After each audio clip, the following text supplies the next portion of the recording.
그렇게 해서 작업이 끝나기 전날 1949년 봄에 지붕 보수 작업을 했던 죄수들 모두는 오전 10시에 한 줄로 나란히 앉았고 쇼생크 교도소 역사상 최고로 고약했던 교도관이 제공한 얼음처럼 차가운 맥주를 마시게 됐다. 우린 마치 자유인처럼 앉아서 햇빛을 받으며 마셨다. 꼭 우리들 집 지붕을 고치고 있는 기분이었다. 우린 부러울 게 없었다. 그런데 앤디는 휴식 시간 동안 그늘에 앉아서는 뜻모를 미소를 지으며 우리가 자기 맥주를 마시는 걸 지켜보고 있었다.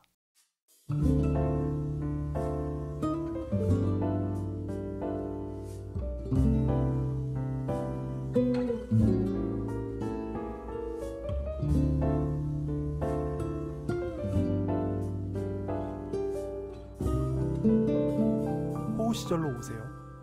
그때 우리가 여기에 있습니다.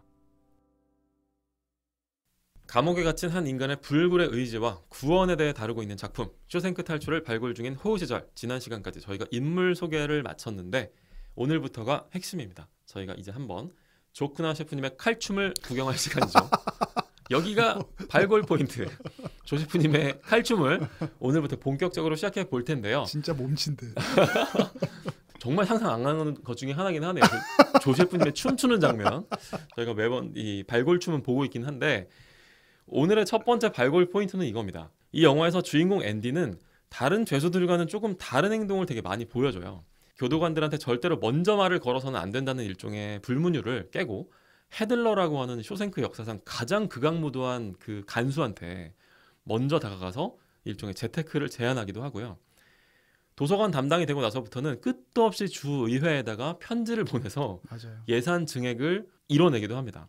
이렇게 해서 이제 의회한테서 기증받은 LP판에서 음악을 틀었다가 막 엄청나게 얻어 터지기도 하고 이런 모든 일탈 행동이 진행되는 동안에도 앤디는 계속해서 이 벽의 한 켠을 파고 있었던 거잖아요. 그렇죠. 바꿔 말하면 이 일탈 행동은 상황에 따라서는 이 앤디의 계획을 틀어지게 만들 수도 있었던 거거든요. 그래서 바로 여기가 첫 번째 발굴 포인트입니다. 앤디는 왜 계속 이렇게 무모한 시도를 했던 걸까요? 만약에 자신의 그런 무모한 시도들이 도전들이 걸려서 독방에 들어가 있는 동안에 실제로 앤디가 여러 번 독방에 수감되는데 이 동안에 방수색이라도 하면 이 모든 계획이 다 틀어질 수가 그렇죠. 있을 텐데 왜 그랬을까요, 앤디는? 원우 씨는 할 수 있었을 것 같아요. 와, 이거 정말 쉽지 않았을 것 같아요. 일단 벽을 파는 것부터도 쉽지 않죠. 벽을 파는 것도 쉽지 않고 벽을 팔 수 있다 한들 저는 이런 도서관에 뭐 이렇게 뭔가 간수들한테 네. 이야기하고 일종의 나대는 행동이잖아요. 그렇죠. 나댔다가 심기를 뒤틀려 버리면 어떻게 돼? 그럼 너무 위험하잖아요. 맞아. 내가 하고 있는 일들이 너무 그냥 리스크가 커. 무난하게 넘어가야 되는데 그래서 인물 소개 때 드렸던 아무리 앤디가 희망적인 사람일지라도 네. 이 사람이 이런 선택을 하는 걸 그냥 보여주는 거는 조금 데러먼트 감독의 의도가 분명히 있기 때문에 보여주는 거지 현실적으로는 좀 사실 좀 어렵잖아요. 아, 그러니까 영화 연출상의 어떤 네, 이게 이 사람이 희망적인 사람이기 때문이야 라고 해서만 그냥 해석하기에는 네. 분명히 어떤 의도가 있기 때문에 이런 장면들이 나타난 거라는 거죠. 네. 그래서 앤디의 진취성만으로 해석을 하기에는 좀 한계가 있다라고 보고요. 네. 원우 씨 말씀하셨던 것처럼 왜 이런 무모한 시도를 했느냐. 여기서 이 영화의 네. 원제를 전 따져보게 된다는 거죠. 원제요? 네. 영어 그러니까 제목? 원래 제목을. 그래서 영화 제목이 한글로는 이제 쇼생크 탈출이지만 네. 원제는 쇼생크 리뎀션이라는 그죠. 제목으로 돼 있잖아요. 탈출이 아니죠, 사실은. 그렇죠. 말을 좀 해석해 보면 결국 이 영화는 쇼생크 교도소에서 일어난 구원 이야기라는 리뎀션이라는 말의 뜻이 뭐 구원, 속죄 이런 거니까. 그런 의미가 있으니까 쇼생크 탈출이라는 한글 제목은 앤디 자신의 구원에만 초점을 맞춘 제목이죠. 어찌 보면. 그렇지만 쇼생크에서의 구원은 앤디 개인뿐이 아니에요. 사실 이 영화가 보여주고 있는 건 재소자들에 대한 구원으로도 해석이 가능합니다. 왜 그러냐 하면 이 관점에서 한번 보자면 앤디는 일종의 자유를 잃었던 사람들에게 인간의 기본권을 잃어가는 사람들에게 당신이 인간이야 라는 것을 알려주는 구원의 메시지를 전달하고 있거든요. 자아가 절멸된 사람들에게 자아를 회복시켜주는 역할을 감당하고 있다고도 해석이 가능한 거죠. 음악을 들을 수 없었던 사람에게 음악이 울려 퍼지게 하고 맥주를 마실 수 없는 존재들에게 맥주를 마시게 하고 책을 읽을 수 없었던 사람에게 글을 읽을 줄 모르던 사람에게 그들에게 인간이 인간이라면 마땅히 누릴 수 있는 문화를 누릴 수 있게 해주는 거예요. 다시 말해서 앤디는 그 탈출하는 앤디도 구원을 선택하지만 동시에 그 교도소 안에 있는 사람에게 구원을 선물하는 존재다. 네. 저는 이렇게 해석을 하는 거예요. 네네. 그래서 앤디가 자신의 목숨이나 혹은 앞으로의 생활이 크게 힘들어질 수도 있는 위험 속에서도 네. 굉장히 치밀한 사람이잖아요. 그 치밀한 사람이 이런 리스크를 감당하고 맥주를 마시게 한다거나 클래식 음악을 들려준다거나 하는 건 이곳이 단순히 교도소가 아니라 인간의 삶이 있는 곳으로 바꿔놓는 행위를 하고 있는 거거든요. 그래서 그가 벌였던 도서관 확장이나 네. 교육 진행 등을 모두 앤디라는 사람이 무료함을 이겨내기 위한 아주 협소한 의미로만 해석하는 것은 적절치 않고요. 앤디가 뭐 그렇다고 해서 앤디가 메시아였다. 네. 구원자였다. 꼭까지는 저는 말을 못하지만 앤디를 통해서 인간성을 회복하게 하고 그것이 구원이라는 말을 쇼생크 리뎀션이라는 말을 붙인 이유가 되지 않을까 원제에서. 그래서 이런 하나하나의 에피소드들을 영화 감독이 이곳에서 실제로 구원이 이루어지고 있다라는 것을 보여주기 위해서 네. 앤디를 활용한 게 아닐까라는 생각이 들어요. 상당히 그 깊이 있는 그 발굴 포인트네요. 이거는 저는 사실 이번 질문 있잖아요. 앤디가 왜 이런 무모한 행동을 계속 했는지에 대한 이 이야기에 대한 대답을 찾기 위해서는 앤디가 탈옥을 결심한 시점이 언제였는지를 알아보는 과정이 필요하다고 생각해요. 그거 되게 재밌는 지점이죠. 네. 조세프님은 앤디가 언제부터 탈옥을 결심했다고 보세요? 탈옥은 네. 탈옥에 대해서 생각한 부분은 아주 초반부터 탈옥에 대한 일종의 호기심은 있었던 것 같고, 네. 다만 마지막 이제 노튼과의 네. 관계에서 네. 그리고 톰이라고 하는 젊은 사람이 네. 죽으면서 네네. 탈옥을 실행하게 된 게 아닐까 싶어요. 사실 이 영화를 자세히 보면 어느 정도 좀 정답이 있기는 해요. 네. 앤디가 이미 20년 정도 감옥 생활을 한 시점에 톰이라고 하는 어린 죄수가 들어옵니다. 맞습니다. 이 죄수가 예전에 있던 교도소에서 앤디한테 이제 2번의 종신형을 선고하게 만든 그 불륜 살인 사건의 진범을 이 네. 톰이가 만난 적이 있는 거예요. 그렇죠. 바꿔 말하면 앤디는 억울하게 감옥에 수감되어 있었던 게 맞았던 거죠. 그래서 앤디는 이때만 하더라도 자기가 억울하게 수감됐다는 그 이제 증거가 나온 거잖아요. 이때만 하더라도 탈옥이 아니라 노튼 교도소장한테 가서 재심 요구를 해요. 맞습니다. 제대로 된 절차를 거쳐서 나가려고 하는 마음이 있었던 거죠. 네. 하지만 이 계획이 아까 말씀하신 대로 좌절되면서부터 앤디의 표정이 바뀝니다. 저는 바로 여기에서 앤디가 탈옥을 결심하게 됐다고 봐요. 네. 그러면 그때까지 무려 20년 동안 혼자서 밤마다 벽을 파고 있었던 건 뭐냐. 네. 아까 이제 탈옥에 대한 어떤 호기심이라고 말씀하셨는데 저도 이때까지만 하더라도 앤디는 진짜로 진지하게 탈옥을 생각한 건 아니었다고 봐요. 일종의 즐거운 일탈 행동 같은 게 아니었을까? 네. 나만의 비밀 같은 게 아니었을까?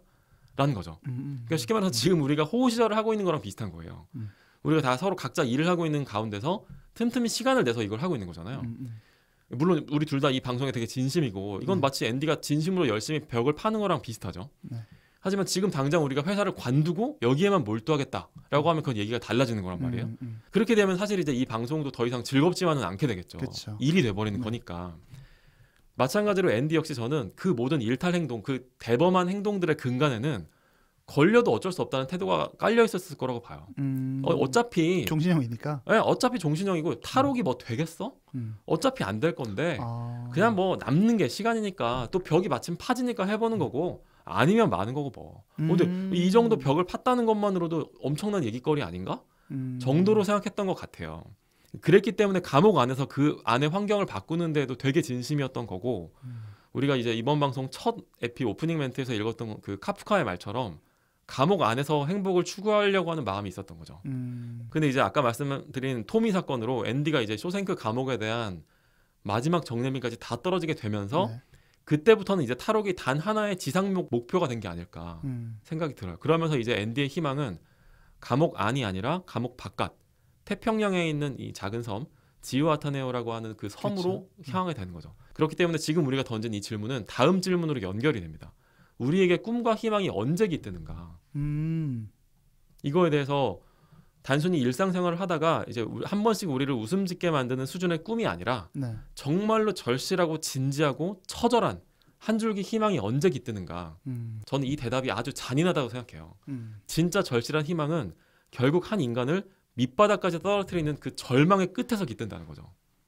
이 앤디의 행태를 봤을 때도 네.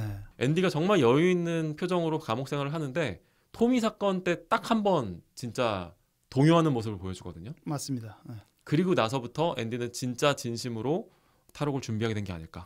그 전체적인 관점에서는 동의하고요. 네. 근데 다만 저는 앤디가 톰이 전에도 그냥 취미생활 수준으로 한 건 아니라고 생각하고 탈옥을 목표로 준비했다라고 생각해요. 다만 토미를 마주하면서 네. 굉장히 치밀하게 준비해 왔기 때문에 아무에게도 얘기하지 않았죠. 레드에게도. 네. 그러나 치밀하게 준비했지만 본인이 떳떳하게 그리고 바로 지금 아무런 위험성 없이 나갈 수 있는 길이 보여줬던 거잖아요. 터미 때는. 그래서 그걸 선택할 수 있었다라고 그래서 그걸 주장했었던 거라고 저는 생각은 하고 다만 그 영화에서 이런 부분이 보여지는 것 같아요. 거의 다 파놓은 것 같아요. 원작과 비슷하게. 오랜 시간을 길들이면서 그 굴을 다 파놨는데 네. 앤디가 그 리스크를 감당할 것인가 아니면 이 안에서 나름 자신의 삶이 이게 구축이 돼 있으니까 이거를 조금 더 이 시기를 가져갈 것인가를 고민하는 시점은 있었던 것 같아요. 그러니까 총론적으로는 제가 원우 씨랑 좀 비슷한데 아마 투트랙으로 그러니까 처음에는 탈출을 목표로 하다가 네. 이 생활에 대한 고민이 있다가 타미가 왔을 때 난 이제 떳떳하게 나가겠어를 선택했다가 좌절을 하면서 네. 그 뒷부분은 굉장히 비슷합니다. 의견이. 네. 그러면서 이제 이제 나는 여기 아님 이거 외에는 탈출 외에는 답이 없구나. 네. 내 인생이 구원이 없겠구나라는 선택을 하게 되지 않았을까. 굉장히 몰아붙여진 것 같아요. 그렇죠. 그러니까 레드가 나중에 사회로 가서 이제 아르바이트 같은 일을 하다가 소일거리를 하다가 화장실에 갈 때 허락을 받는 장면이 나오거든요. 아주 인상적이죠. 그러니까 40년 동안 감옥에서 화장실 갈 때 허락을 받고 있었다 보니까 이제는 누가 허락을 하지 않으면 소변이 한 방울도 안 나온다고 말하는 장면이 있어요. 맞아요. 그러니까 그 정도로 한 인간의 어떤 상태를 되게 수동적이고 그 안에서 뭐 어떻게든 그냥 그 안에 세계에서 살아갈 수밖에 없도록 만드는 그 뭐라고 표현할 수 있을까요? 정신의 팔다리를 잘라놓는. 그렇죠. 그런 상태의 앤디도 어쩔 수 없이 있었던 거죠. 그 안에서 그 구멍을 파는 거는 물론 굉장히 진지하고 뭐 게다가 또 기회도 좀 열렸고 마침 자리도 좋은 자리였던 것 같고 여러 가지가 있었지만 그럼에도 불구하고 결행하지 못했었던 그런 것들을 마지막에 이 절망의 한 조각이 그 모먼트가 있었던 거죠. 앤디를 이제 결행하게 만들었던 게 아닐까라는 생각이. 그 부분에 있어서는 정말 저도 동의하게 돼요.